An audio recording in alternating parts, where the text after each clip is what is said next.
What is going on, guys? Welcome back to another episode of Let's Ride USA. Today on today's Mototalk episode, we're going to be discussing the top reasons why you should not get a Supermoto. Stay tuned.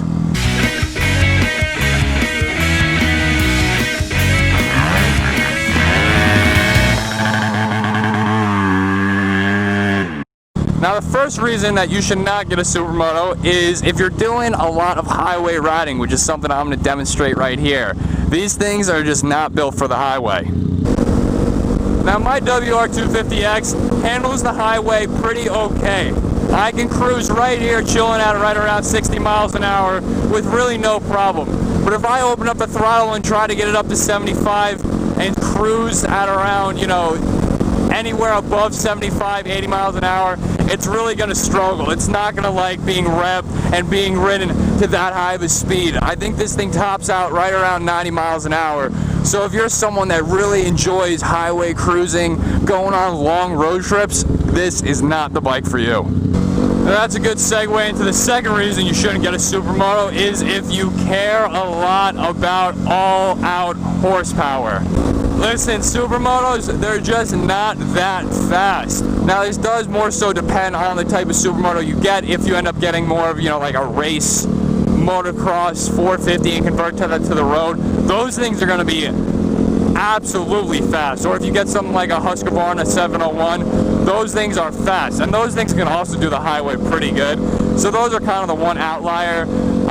But if you are looking at getting, like a 450 race bike, those things are going to be really fast. They're going to have great torque, but they're not going to have a lot of top-end speed. So if you like, doing 160 miles an hour, don't expect that with a Supermoto, no matter what you get. If you really like the torque, Supermoto is going to be great.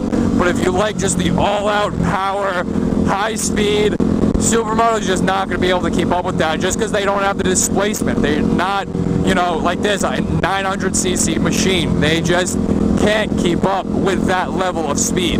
So if you care about speed, you care about horsepower, don't go with a Supermoto. The third reason why I would recommend not going with a Supermoto is if you care a lot about motorcycle style.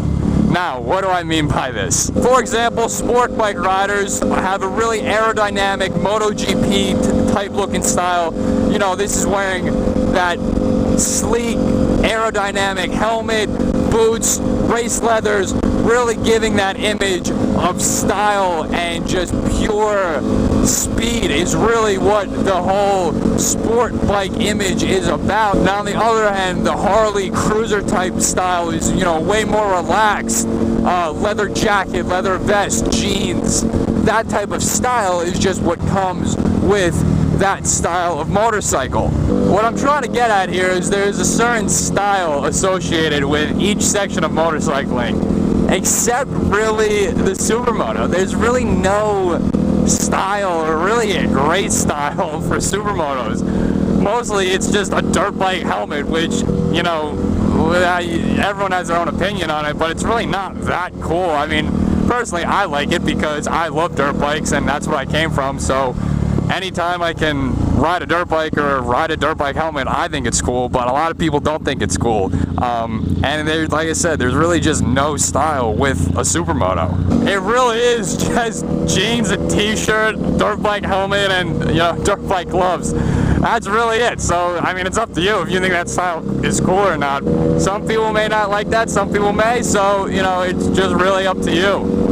Alright, so the next reason why you should not get a Supermoto, which kind of relates back to the first and second reason, but basically if you're going to be going on any sort of long distance rides, anything that's going to require you to either, have to hop on the highway for extended periods of time, or even just doing long, 100+ mile road trips, the Supermoto is not the bike for that. Not only can they not just handle the highway speed because of their smaller engine size, but also given that the upright riding position is very uncomfortable on the highway and riding in, 60+ miles an hour for extended periods of time, it just gets very annoying, very uncomfortable.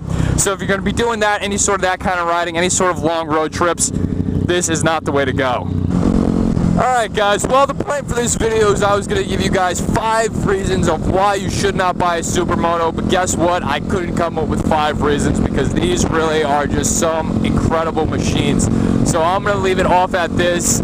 You guys need to go out and pick up a Supermoto, whether it's going to be your primary bike, secondary bike. They're a great addition to any motorcycle garage. And I hope you guys enjoyed this video, and I will see you in the next one.